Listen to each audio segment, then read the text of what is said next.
Bonjour tout le monde, donc aujourd'hui je vais vous montrer à évaluer cette expression algébrique-là si le A vaut moins 5.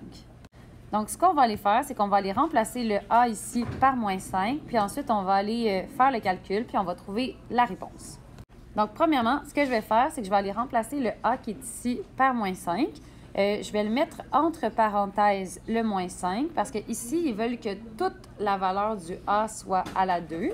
Donc, ça veut dire qu'ils veulent que tout le moins 5 soit à la 2. Pour que tout le moins 5 soit à la 2, bien, on doit le mettre entre parenthèses.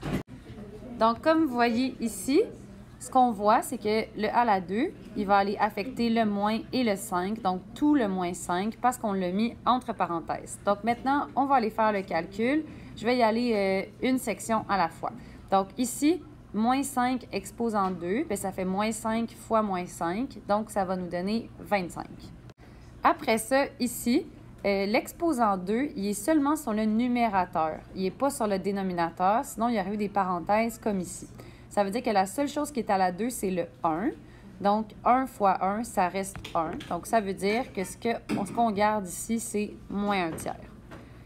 Après ça, si on regarde l'autre section, l'exposant 2 qui est ici, il ne touche pas au moins qui est là. L'exposant 2, il affecte ce qui est dans la parenthèse. Ça veut dire que notre moins, il reste là, in where.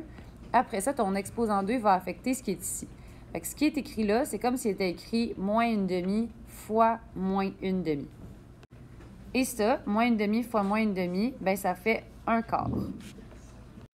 Ça veut dire, guys, que le moins qui est ici, il est resté là, mais la section qui est ici, elle a donné un quart.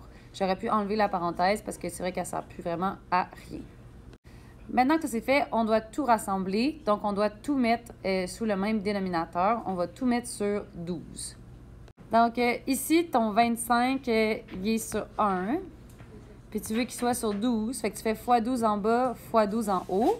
25 x 12, guys, ça fait 300.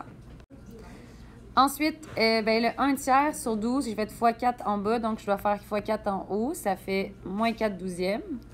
Puis ici, j'ai fait x 3 en bas. Donc, je dois faire x 3 en haut. Donc, ça me fait moins 3 douzièmes.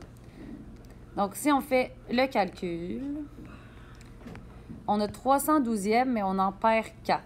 Ça veut dire, guys, qu'on est rendu à 296 douzièmes moins 3 douzièmes. Et là, bien, on a 296 douzièmes, mais on en a perdu 3. Donc, ça veut dire qu'on est rendu à 293 douzièmes et ça ne se réduit pas. Et voilà pour ce merveilleux numéro.